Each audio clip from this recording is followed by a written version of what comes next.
প্রিয় দর্শক, আসসালামু আলাইকুম। আমাদের চ্যানেলটিতে প্রতিনিয়ত নিউজ ভিডিও প্রকাশ করা হয়, তাই লাইক, কমেন্ট এবং সাবস্ক্রাইব করবেন আশা করি। চলুন ভিডিওটি শুরু করা যাক।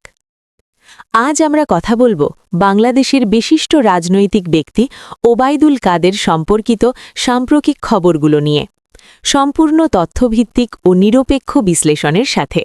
তাহলে শুরু করা যাক। ওবায়দুল কাদের বাংলাদেশের আওয়ামী লীগের সাধারণ সম্পাদক, সাবেক মন্ত্রী এবং একজন বর্ষিয়ান রাজনৈতিক নেতা। রাজনৈতিক জীবনে তিনি দীর্ঘ সময় ধরে বিভিন্ন দায়িত্ব পালন করেছেন এবং প্রায়ই সংবাদ শিরোনামে থাকেন।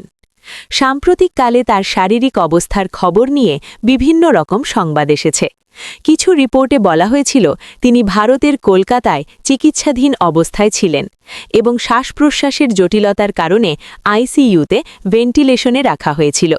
তবে পরের খবর অনুযায়ী চিকিৎসার পর তিনি হাসপাতাল থেকে ছাড় পেয়ে বাসায় ফিরেছেন এবং বর্তমানে আরেকটু স্থিতিশীল অবস্থায় রয়েছেন।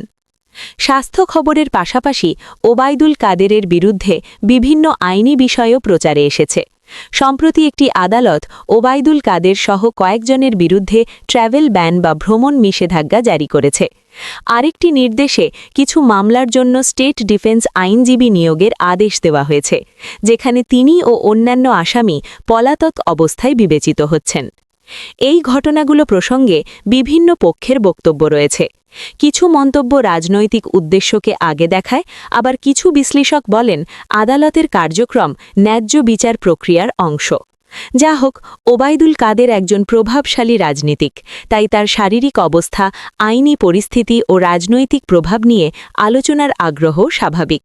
আজ আমরা জানতে পারলাম ওবায়দুল কাদের সাম্প্রতিক সময় অসুস্থ ছিলেন এবং চিকিৎসাধীন ছিলেন। বর্তমানে তিনি হাসপাতাল থেকে ফিরে এসেছেন।